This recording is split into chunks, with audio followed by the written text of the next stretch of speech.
نحمده ونستعينه ونستغفره ونعوذ بالله من شرور أنفسنا وسيئات أعمالنا. من يهده الله فلا مضل له ومن يضلل فلا هادي له.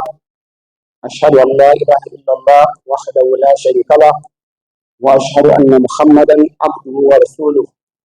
رب اشرح لي صدري ويسر لي أمري واحلل عقدة من لساني يفقهوا قولي. أما بعد، السلام عليكم ورحمة الله.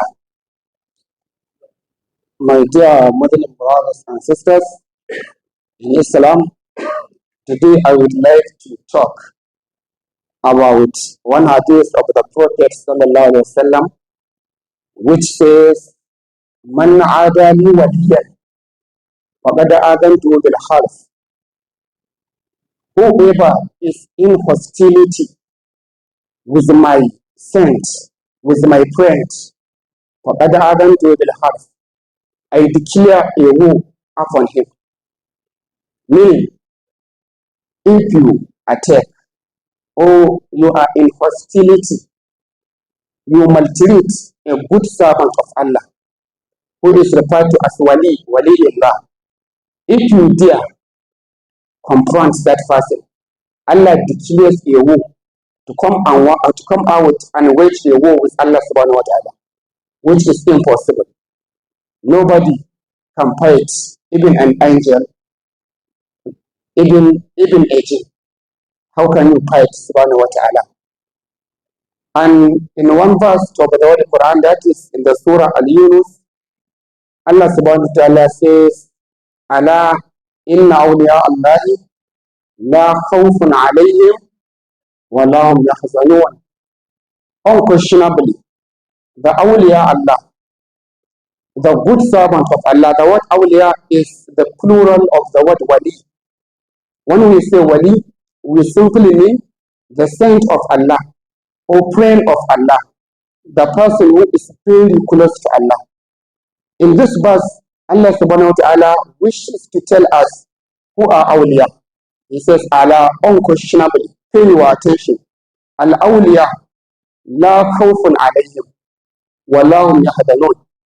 Their fear will not overtake them, and they will not grieve on the day of judgment. The meaning of these two end of the verse where Allah says, La khawfun alayhim, when they are going to depart this world, what they will meet in the hereafter, they will not face any kind of fear. Wallahu yahdahu, and they will not be grieved over what they will left in this worldly life, like their children, their whatever. They will not be unhappy with that, because Allah subhanahu wa ta'ala will take care of that. So who are these al-awliya? Allah continued to say, "Alladhina amanu wa kanu yattaqun."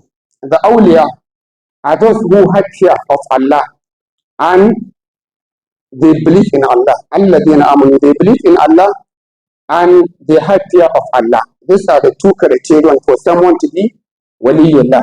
That is to say, in a nutshell, if you have Iman and you have Taqwa, then you are Wali, regardless of any other criteria.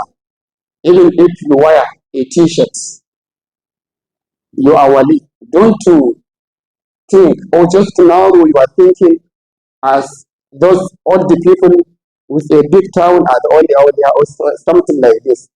So now we just like to talk about the Iman, so that we will be able to evaluate ourselves and see whether we have fulfilled, whether we have possessed the attributes and the characteristics of the people with Iman who are almu'minun.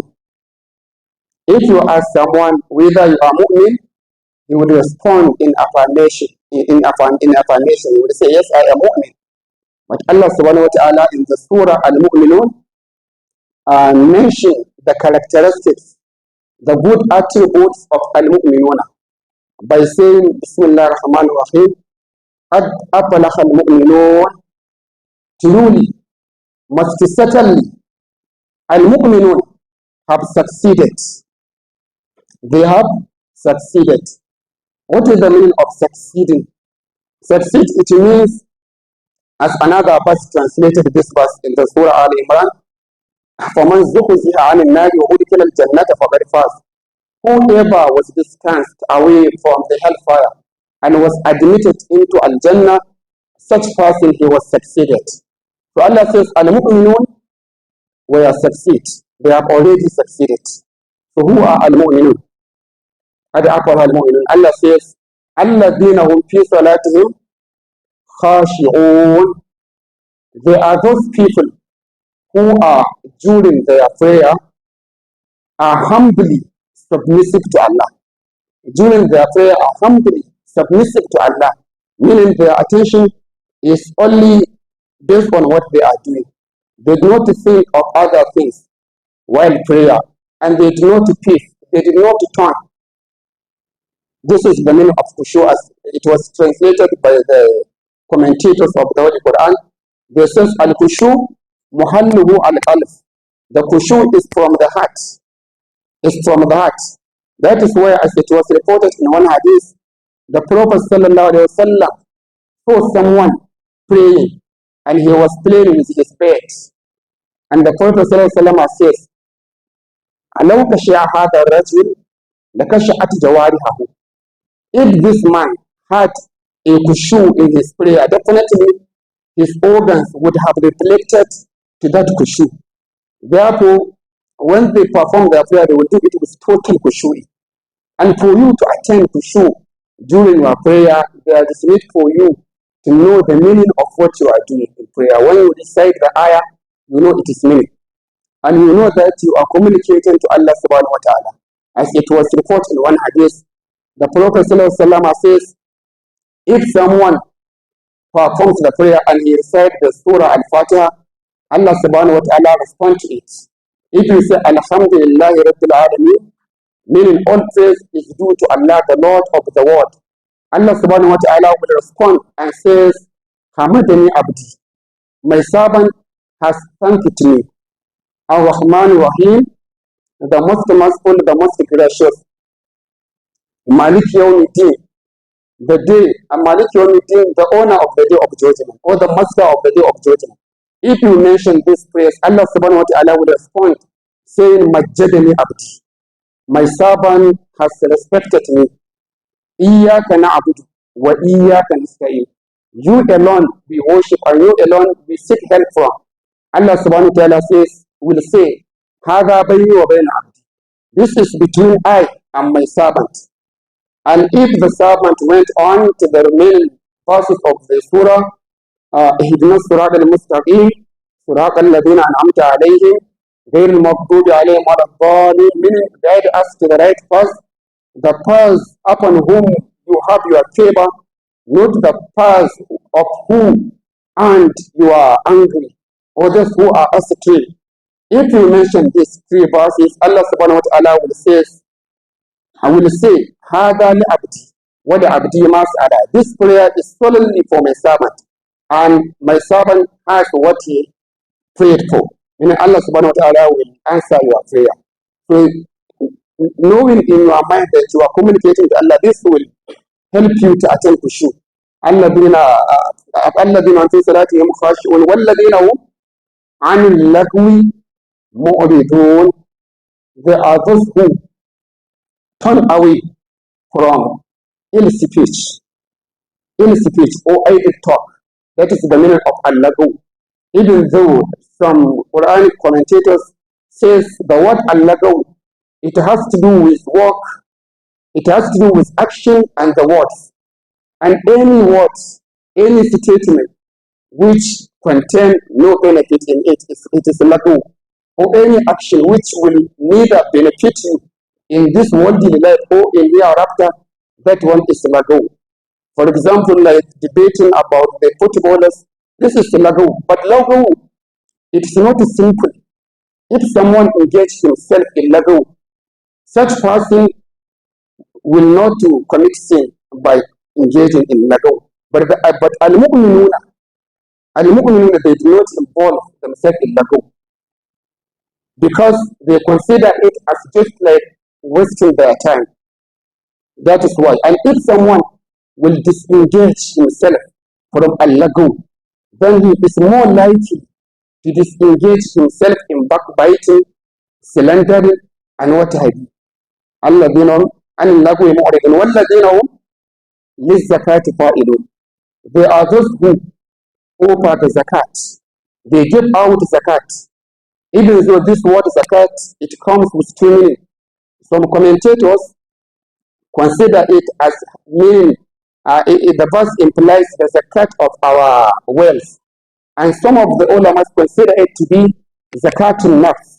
As Allah says in one surah, قَدْ أَفْلَحَ مَنْ زَكَّاهَا وَقَدْ خَابَ مَنْ دَسَّاهَا. Whoever purifies his heart, such person has succeeded. And whoever corrupted his mind, such person was astray. So it can take the two meanings, but both of the two meanings can be matched together. They give out the zakat from their wealth and they purify their heart. This is another good characteristics and attitude of almu'minun. والذين هم والذين هم للزكاة فاعلون والذين هم لفروجهم حافظون. They are those who safeguard their private parts. They safeguard their private parts. They never commit adultery or sodomy or to do masturbation. They never do this. Or temporary marriage. That is mutu'ah. They do not engage themselves. والذين هم عفوا لفروجهم حافظون إلا على أزواجهم, except from their wife أو ما ملكت أيمانهم, or what their right hand has possessed. Such people with this kind of attitude are the al-mu'minun. And the remaining portion of the verse continues to express the attributes and the features of al-mu'minun. Inshallah, if the time permits, in our next meeting, we are going to mention all the characteristics of al-mu'minuna. After having mentioned them, then we go on to talk about at-taqwa. What is at-taqwa? Then who are al-muttaquna? By combining these two things together, at-taqwa and iman, then you will become waliyullah and awliya. Then you will find yourself under the bracket of the hadith I have mentioned. Man adali waliyan faqad adantu bil harb. And you will yet find yourself under the hadith which the Prophet sallallahu alaihi wasallam says, ربما أشعث أغبر مدفوع بالأبواب لو أقسم على الله العبارة. Sometimes you see a man who is dirty with his hair uncombed, and if he go to a conference, he will deny access. Such person, if he is going to swear and say Allah will do something, Allah subhanahu wa ta'ala will respond, so that the person will not do expiation. Allah subhanahu wa ta'ala will keep him away from doing expiation. He will not pray to Almighty Allah, but he will say something must happen, and Allah will cause that thing to happen because of his spiritual evaluation in the face of Allah subhanahu wa ta'ala. With these few words of mine, assalamu alaikum wa rahmatullahi wa barakatuh.